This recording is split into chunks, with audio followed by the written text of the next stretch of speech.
언어의 역사가 완전히 새로 쓰이고 있습니다. 하버드 대학교 언어학과에서 진행된 연구가 전 세계 언어학계에 폭탄과 같은 파장을 일으키고 있다고 하는데요. 학습 속도, 디지털 호환성, 인공지능 적응력, 모든 분야에서 최고 점수를 기록한 이 문자의 정체는 과연 무엇일까요? 세계 언어학계를 충격에 빠뜨린 놀라운 발견, 그 경이로운 여정, 지금 시작됩니다. 하버드 대학교 캠퍼스에 내려앉은 가을 햇살이 창문을 통해 세미나실을 따스하게 비추고 있었습니다. 낙엽이 바람에 흩날리는 풍경을 배경으로 올해도 어김없이 학계의 중심이 될 토론이 시작되려 하고 있었죠. 저는 하버드 대학교 언어학과 교수이자 이번 세미나의 책임자 엘리자 스톤입니다. 30명 남짓한 학생들의 열기 어린 시선이 저를 향해 모여들었고 세미나실 안으로 들어서자 공기마저 팽팽하게 느껴졌습니다. 저는 단상에 서서 잠시 침묵을 지키다가 말문을 열었습니다. 인류 역사상 가장 위대한 발명품 중 하나인 문자 체계에 대한 탐구가 오늘부터 시작됩니다. 21세기에 가장 적합한 문자 체계를 찾는 여정, 여러분의 언어학적 통찰력이 새로운 지평을 열어줄 것이라 기대합니다. 제 목소리가 강의실에 울려 퍼졌고 하버드 대학교 언어학과의 대표 과정인 이 세미나는 매년 최고의 두뇌들이 모여 지적 탐구를 이어가는 자리였습니다.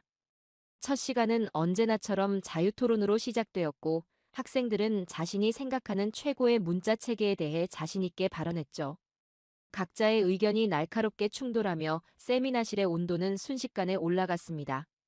라틴 알파벳은 전 세계에서 가장 보편적인 문자 체계라는 점에서 다른 어떤 문자와도 비교할 수 없는 위치에 있습니다. 앞줄에 앉은 조슈아 브라운이 자신감 넘치는 목소리로 주장했습니다. 그의 말에 여러 학생들이 고개를 끄덕였죠. 글로벌 비즈니스, 과학 논문, 인터넷 언어까지 영어가 지배하는 상황에서 다른 문자 체계는 그저 지역적 유물에 불과하죠. 또 다른 학생이 거들었습니다. 한 아시아계 학생이 조심스럽게 손을 들어올렸습니다. 아시아 문자들도 고려해볼 가치가 있지 않을까요? 한글은 과학적으로 설계된 문자로 알려져 있습니다. 그러나 그의 말은 곧 다른 학생들의 웃음소리에 묻혀버렸죠. 한글요? 그건 작은 나라의 지역 문자일 뿐이죠. 세계적 영향력 면에서는 논외입니다. 금발의 여학생이 단정적으로 말했고 솔직히 저도 그 의견에 어느 정도 동조했죠. 여러분, 문자의 가치는 결국 영향력과 효율성으로 결정됩니다. 우리 문자가 지금까지 가장 강력했던 것은 부정할 수 없는 사실이죠. 저는 학생들의 추종을 받으며 말했습니다. 그러나 세미나실 뒤편에서 조용히 지켜보던 한 학생이 갑자기 목소리를 높였죠. 교수님, 그렇다면 직접 증명해보는 건 어떨까요? 각 문자 체계의 학습 용이성, 디지털 적응성, 정보 전달력을 객관적으로 비교해보는 프로젝트를 제안하고 싶습니다. 그 순간 저는 흥미로운 도전 의식을 느꼈습니다. 좋은 제안이네요. 다음 주까지 각자 연구 자료를 가져와 발표하도록 하죠. 정말 최고의 문자가 무엇인지 우리 함께 학문적으로 검증해 봅시다. 세미나가 끝난 후 저는 연구실로 돌아와 무심코 인터넷 검색을 시작했죠. 한글에 대한 자료를 찾던 중 갑자기 눈을 사로잡는 통계 하나를 발견했습니다. 한국의 문맹률이 믿기 힘들 정도로 낮다는 것이었고 한글은 단 24자만 익히면 누구나 읽고 쓸 수 있다는 설명이 있었습니다. 세계 각국의 문자 체계를 비교한 논문 하나를 열어보았습니다. 그리고 그 순간 제 눈앞에 펼쳐진 자료들로 인해 그동안 제가 굳게 믿어온 학문적 정설들을 흔들리기 시작했죠. 며칠 동안 저는 세계 각국의 문자들을 깊이 연구했습니다. 연구실 벽면은 온갖 문자 체계의 도표와 비교 자료로 뒤덮였죠. 처음에는 단순한 호기심이었지만 점차 열정적인 탐구로 변해갔습니다. 다양한 문자들이 어떻게 생존해왔는지 혹은 왜 소멸했는지에 대한 패턴이 서서히 드러나기 시작했죠. 베트남의 쯔놈 문자를 조사했습니다. 한자를 기반으로 만들어진 이 문자는 너무 복잡해서 일반 대중이 배우기 어려웠습니다. 결국 베트남은 20세기에 들어 이 전통 문자를 포기하고 라틴 알파벳 기반의 새 문자 체계를 도입했죠. 복잡성이 문자의 생존을 위협한 예시였습니다. 책상 위에 몽골 전통 문자의 사례를 펼쳐놓고 연구했습니다. 세로로 쓰는 아름다운 이 문자는 유목민 생활에 적합했지만 현대 디지털 환경에서는 입력과 렌더링에 심각한 문제가 있었죠. 오늘날 몽골은 전통 문자 대신 키릴 문자를 주로 사용하고 있었고, 이는 디지털 시대의 적응 실패 사례였습니다. 일본의 히라가나와 가타카나도 흥미로운 케이스였습니다. 초보자가 배우기에는 상대적으로 쉽지만 한자와 함께 세 가지 문자를 병용해야 하는 복잡성 때문에 완전한 문해력을 갖추려면 오랜 시간이 필요했습니다. 디지털 환경에서도 입력 방식이 복잡해 효율성이 떨어졌죠. 그리고 아랍 문자를 분석하면서 놀라운 사실을 발견했습니다. 아름다운 서예로 유명한 이 문자는 디지털 시대의 심각한 도전에 직면해 있었습니다. 글자가 연결되는 방식과 문맥에 따라 모양이 바뀌는 특성 때문에 디지털 렌더링과 텍스트 호환성에 큰 어려움이 있었죠. 한 연구에 따르면 아랍어 텍스트의 광학 문자 인식 오류율은 무려 30%에 달했습니다. 연구를 진행할수록 분명한 패턴이 눈에 들어왔고 생존에 성공한 문자들은 모두 특정 조건을 충족하고 있었죠. 배우기 쉬울 것, 써서 표현하기 간편할 것, 그리고 무엇보다 디지털 환경에 적응할 수 있어야 한다는 것이었습니다. 이 세 가지 조건을 모두 충족한 문자만이 21세기까지 건재했죠. 이런 관점에서 다시 한글을 살펴보기 시작했고, 한글은 놀랍게도 이 세 가지 조건을 모두 뛰어나게 충족하고 있었습니다. 단 24개의 기본 글자로 모든 소리를 표현할 수 있는 효율성, 과학적으로 설계된 체계적인 구조, 그리고 디지털 환경에서의 뛰어난 적응력까지 처음에는 무시했던 이 문자가 점점 더 흥미롭게 다가왔죠. 교수님, 이 데이터를 보셨나요? 조교인 조슈아 브라운이 연구실로 들어오며 물었습니다. 비라팀 문자들의 디지털 성능을 조사했는데 놀라운 예외 사례가 하나 있습니다. 조슈아가 보여준 보고서에는 다양한 문자의 디지털 효율성이 수치화되어 있었습니다. 대부분의 비라틴 문자들이 낮은 점수를 기록한 가운데 한글만이 유일하게 라틴 알파벳에 필적하는 높은 점수를 기록하고 있었죠. 이것은 단순한 우연일까요? 아니면 한글의 설계에 어떤 비밀이 있는 것일까요? 더 조사해볼 가치가 있을 것 같습니다. 다음 세미나까지 얼마 남지 않았으니 서구권 문자들도 같은 기준으로 분석해봐야 할 것 같습니다. 조슈아가 제안했습니다. 지금까지 살펴본 비서구권 문자들의 한계가 분명했지만 과연 우리가 당연하게 여겨온 서구 문자들은 어떨까요? 그들도 같은 잣대로 평가한다면 어떤 결과가 나올지 궁금해졌습니다. 연구를 계속하며 제 마음속에는 작은 의문이 싹트기 시작했죠.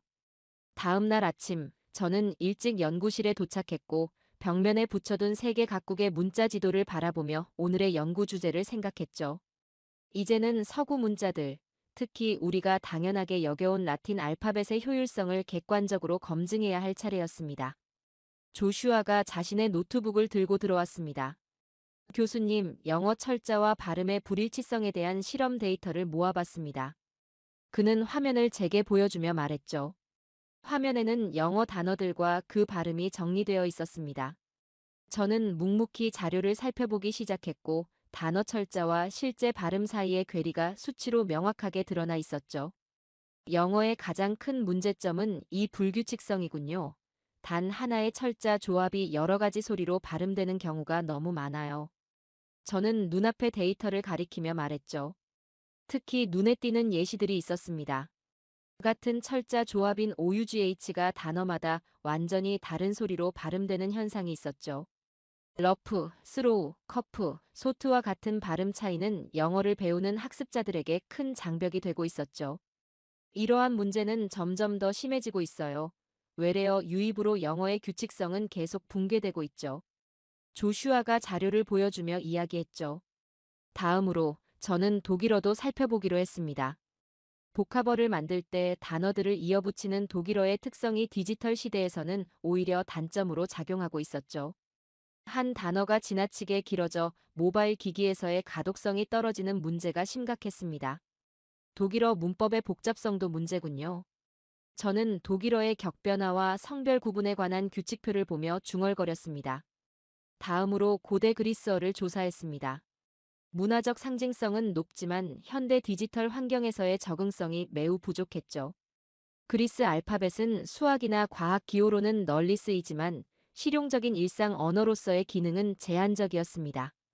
교수님, 이렇게 객관적 데이터로 보니 우리가 당연하게 여겨온 서구 문자 체계들도 상당한 한계점을 갖고 있네요.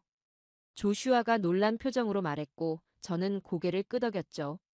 그렇네요. 이런 문제들을 당연하게 받아들이며 살아왔지만 객관적으로 보면 결코 이상적인 문자 체계는 아닌 것 같습니다. 심지어 세계 공용어로 쓰이는 영어조차 학습 효율성 면에서는 심각한 결함을 가지고 있었습니다.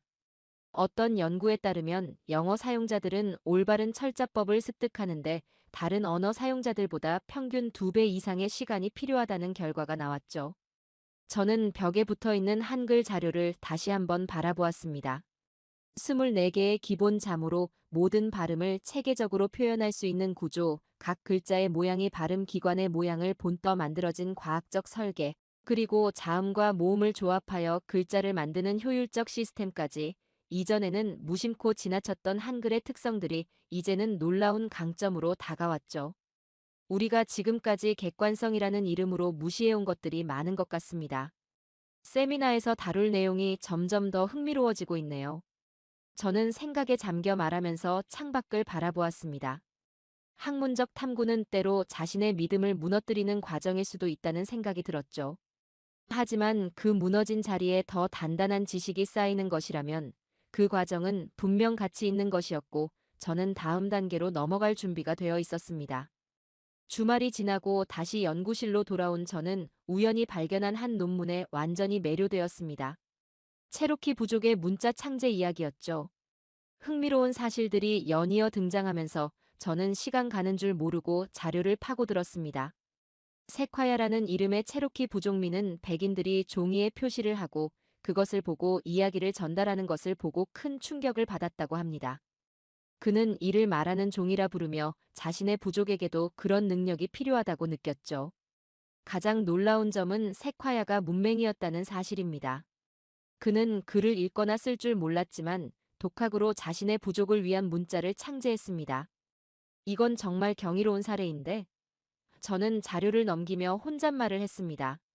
세콰야는 약 12년 동안의 노력 끝에 체로키어의 모든 소리를 표현할 수 있는 85개의 문자를 만들어냈죠. 처음에는 주변 사람들이 그를 미쳤다고 생각했지만 그의 어린 딸이 이 문자를 배우고 실제로 사용하는 것을 보고 부족 사람들은 그제야 이 문자의 가치를 인정하기 시작했습니다. 가장 충격적인 데이터는 문맹률 감소 속도였습니다. 체로키 문자가 도입된 후 불과 3년에서 5년 만에 체로키 부족 전체의 문맹률이 거의 0%에 도달했다는 기록이 있었죠. 저는 그 숫자를 보고 2번이나 확인했습니다. 이것은 한글의 보급 속도보다도 빨랐습니다. 교수님, 체로키 피닉스라는 신문에 대해 아세요?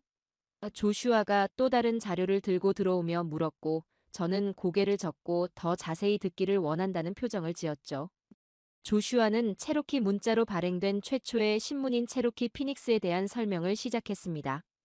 이 신문은 1828년에 창간되어 체로키 문자와 영어를 동시에 실었다고 합니다. 문맹이었던 사람이 만든 문자로 몇 년 만에 신문이 발행되었다는 사실이 저를 놀라게 했죠. 이 신문은 단순한 정보 전달 수단을 넘어 체로키 민족의 정체성과 자부심을 강화하는 역할을 했고 체로키 문자는 그들의 영적, 문화적 독립의 상징이 되었죠. 조슈아가 설명했습니다. 저는 세콰야의 이야기에서 세종대왕의 한글 창제 과정과의 유사점을 발견하고 있었습니다. 두 문자 모두 민중을 위해 만들어졌고 배우기 쉽도록 과학적으로 설계되었으며 기존의 문자 체계에 의존하지 않고 완전히 독창적인 방식으로 개발되었죠. 그리고 두 문자 모두 해당 민족의 문화적 정체성 형성에 큰 역할을 했습니다. 그렇다면 체로키 문자가 현재는 어떤 상황인지 살펴볼 필요가 있겠군요.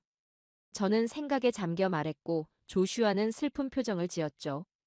현재 체로키 문자를 사용할 수 있는 사람은 전체 체로키 인구의 10%도 되지 않습니다. 19세기 미국 정부의 동화 정책과 강제 이주로 인해 체로키 문화가 크게 훼손되었거든요. 트레일 오브 티어스라 불리는 체로키족의 강제 이주 과정에서 수천 명이 목숨을 잃었고 이후 원주민 학교에서는 체로키어와 문자 사용이 금지되었다는 이야기를 들으며 저는 깊은 침묵에 빠졌습니다. 한때 그토록 빛났던 문자 체계가 이제는 거의 사라질 위기에 처해 있다는 사실이 안타까웠죠. 그런데 교수님, 한글도 비슷한 탄압을 겪었다고 알고 있습니다. 일제강점기에 한글 사용이 금지되었다는데 어떻게 살아남을 수 있었을까요? 조슈아가 조심스럽게 물었고 그 질문은 저를 다음 단계의 연구로 이끌었습니다. 체로키 문자와 한글은 모두 외부 세력에 의한 탄압을 경험했지만 한글은 살아남았고 체로키 문자는 거의 소멸되었죠. 그 차이는 어디에서 비롯된 것일까요? 저는 그 질문에 답하기 위해 다음 주제를 정하게 되었습니다. 연구실을 나서면서 저는 문자가 단순한 의사소통 도구를 넘어 민족의 혼과 같은 존재라는 생각이 들었습니다. 세콰야와 세종대왕, 서로 다른 시대와 대륙에서 유사한 목적을 가지고 문자를 창제한 이 두 사람의 이야기가 제 마음속에서 하나로 연결되기 시작했죠.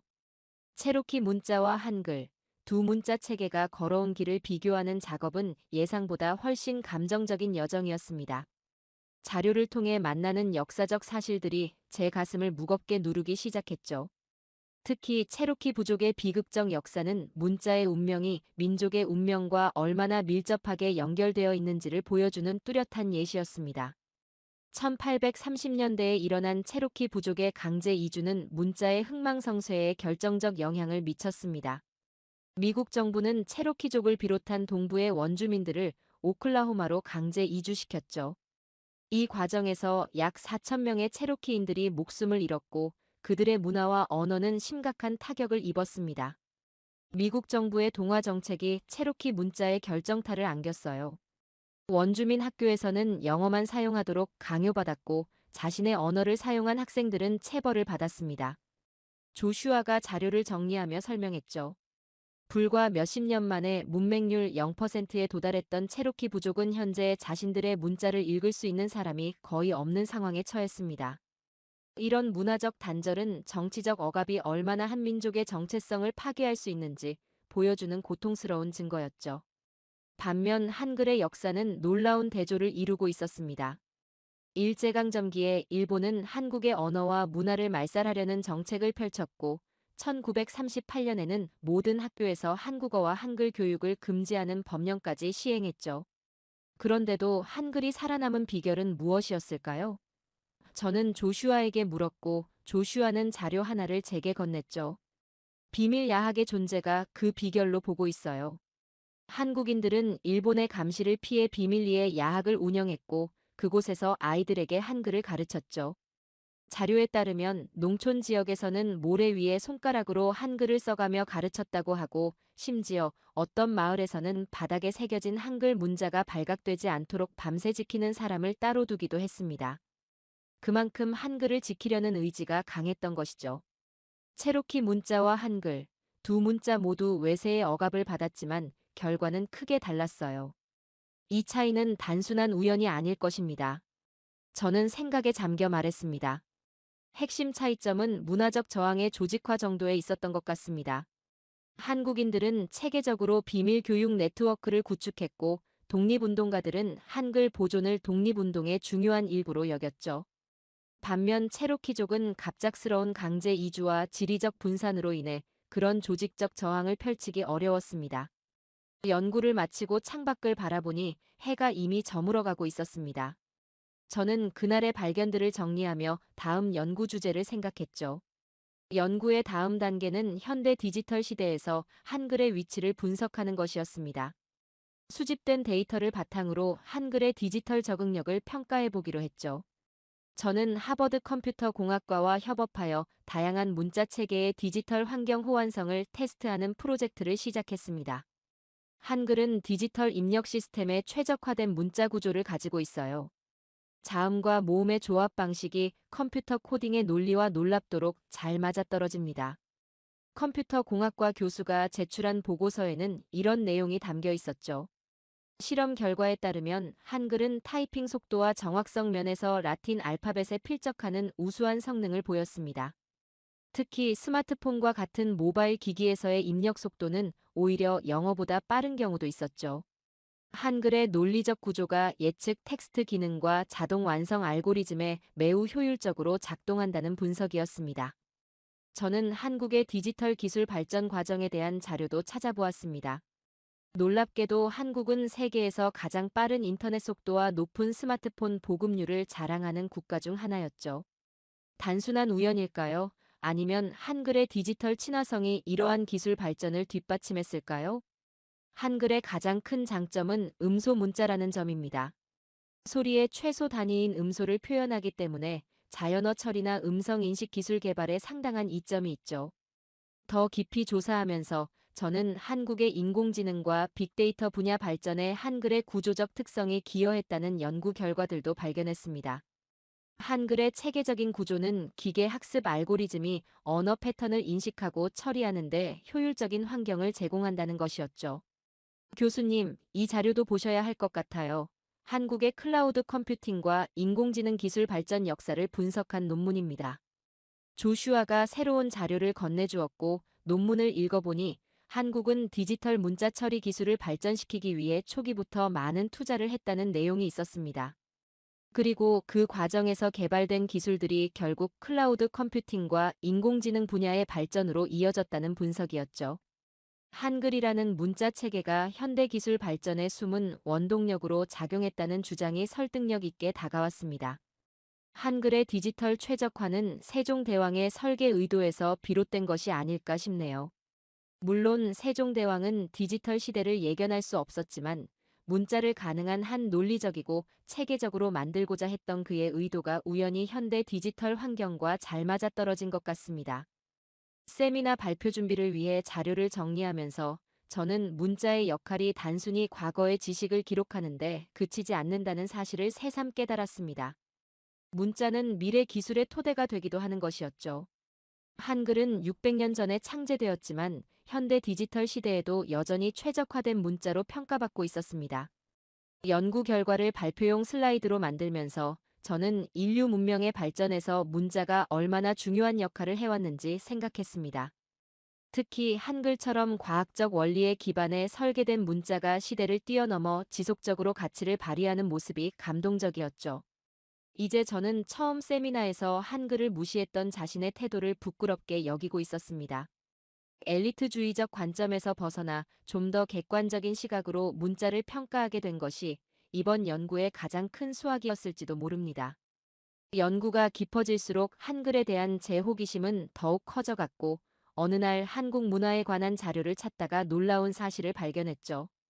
한국에서는 한글 창제를 기념하는 날이 국가 공휴일로 지정되어 있다는 것이었습니다. 한국에선 10월 9일이 한글날이라고 하네요. 문자 창제를 기념하는 국경일이라니 세계적으로도 매우 드문 사례로 보입니다.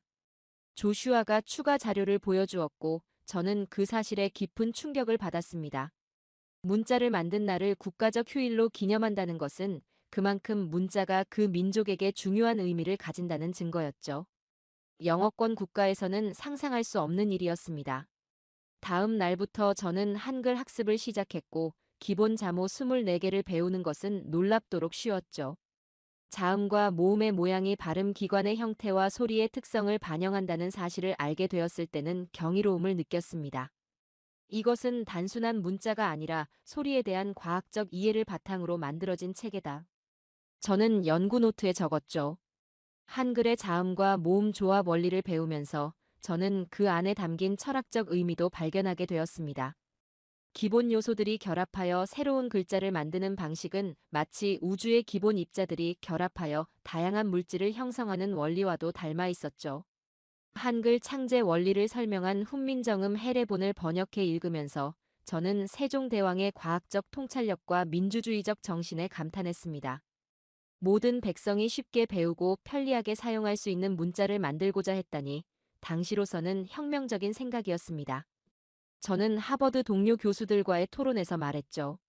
한글 학습이 깊어질수록 저는 문자가 단순한 기호 체계가 아니라는 사실을 깨닫게 되었습니다. 문자는 민족의 혼이자 정체성, 그리고 생존을 위한 도구였죠. 특히 일제강점기에 한국인들이 목숨을 걸고 한글을 지켜낸 역사를 알게 되었을 때 저는 깊은 감동을 받았습니다. 한국인들에게 한글은 단순한 문자가 아니라 민족의 생명선이었군요. 조슈아가 감탄했고 저는 고개를 끄덕였습니다. 한국인들은 자신들의 언어와 문자를 지키기 위해 목숨을 걸었고, 그것은 독립을 위한 투쟁의 일부였어요. 연구실에서 밤늦게까지 한글 연습을 하던 어느 날, 제 손으로 직접 한글을 써내려가면서 이상한 감정이 밀려왔습니다. 마치 수백 년 전 세종대왕의 의도와 제가 어떤 식으로든 연결된 것 같은 느낌이었죠. 문자를 배운다는 것은 단순히 새로운 기호를 익히는 것이 아니라 그 문자를 창제한 사람들의 사상과 철학 그리고 역사적 맥락까지 이해하게 되는 과정이었습니다. 한글 학습을 통해 저는 문자학자로서 새로운 시각을 얻게 되었습니다. 문자는 살아있는 유기체와 같아서 그것을 사용하는 사람들의 의지와 열정에 따라 성장하기도 하고 쇠퇴하기도 한다는 것을 깨달았죠. 체로키 문자와 한글의 운명이 갈린 것은 단순한 우연이 아니라 그 문자를 지키려는 사람들의 의지의 차이였을 것입니다. 세미나 발표를 준비하면서 저는 이번 연구가 제 학문적 여정에서 가장 흥미롭고 의미 있는 경험이 될 것이라고 확신했습니다. 이제 남은 과제는 이 모든 발견을 어떻게 세상과 나눌 것인가 하는 문제였죠. 마침내 세미나 발표일이 다가왔고 하버드 언어학과 대강당은 교수와 학생들로 가득 찼죠. 서너 달 전만 해도 저는 이 자리에서 서구 문자의 우월성을 주장했던 사람이었습니다. 그러나 오늘 저는 완전히 다른 결론을 가지고 단상에 섰죠. 21세기의 가장 최적화된 문자는 무엇인가에 대해 우리는 지난 몇 개월간 이 질문에 대한 답을 찾기 위해 세계 각국의 문자 체계를 연구했습니다. 저는 발표를 시작했죠. 그리고 놀라운 결론에 도달했습니다. 그건 바로 한글입니다. 청중 사이에서 술렁임이 일었고 처음 세미나에서 한글을 무시했던 학생들이 이제는 놀란 표정으로 저를 바라보고 있었죠. 저는 연구 결과를 차근차근 설명해 나갔습니다. 학습 용이성, 논리적 구조, 디지털 적응성 등 객관적 지표에서 한글이 어떻게 우수한 성적을 거두었는지 데이터로 증명해 보였죠. 한글은 단순히 과거의 유산이 아닙니다. 이는 미래 글로벌 커뮤니케이션을 위한 가장 효율적인 도구가 될 잠재력을 가지고 있습니다. 인공지능, 음성인식, 자연어 처리 같은 첨단 기술 분야에서도 한글의 구조적 이점은 분명하게 드러나고 있습니다. 저는 강조했죠. 발표가 끝난 후 학과장이 제게 다가왔습니다. 교수님, 이 연구를 확장해 글로벌 커뮤니케이션 프로젝트로 발전시켜보는 건 어떨까요? 하버드 언어학과의 중점 연구 주제로 삼을 만한 가치가 있어 보입니다. 그는 진지한 표정으로 제안했고, 저는 그 제안을 기쁘게 받아들였습니다. 이것은 단순한 학술 연구를 넘어 실제 세계에 영향을 미칠 수 있는 프로젝트가 될 것이었습니다. 한글의 원리를 응용한 새로운 글로벌 커뮤니케이션 시스템 개발, 인공지능과 한글의 결합 가능성 연구, 전 세계 언어 교육 방법론의 한글의 원리 적용 등 다양한 주제들이 떠올랐죠. 교수님의 연구 결과는 언어학계에 큰 파장을 일으킬 것 같습니다. 어쩌면 문자학의 패러다임을 바꿀 수도 있을 것입니다. 조슈아가 벅찬 표정으로 말했고 저는 미소를 지었습니다. 이것은 시작에 불과해요. 우리는 이제 막 문자의 진정한 가능성을 발견하기 시작했을 뿐입니다. 세미나 이후 여러 대학과 연구기관에서 협업 제안이 쏟아졌습니다. 놀랍게도 유네스코에서도 연락이 와서 글로벌 문해력 향상 프로젝트에 자문을 요청했죠. 제 연구가 예상보다 훨씬 큰 반향을 일으키고 있었습니다.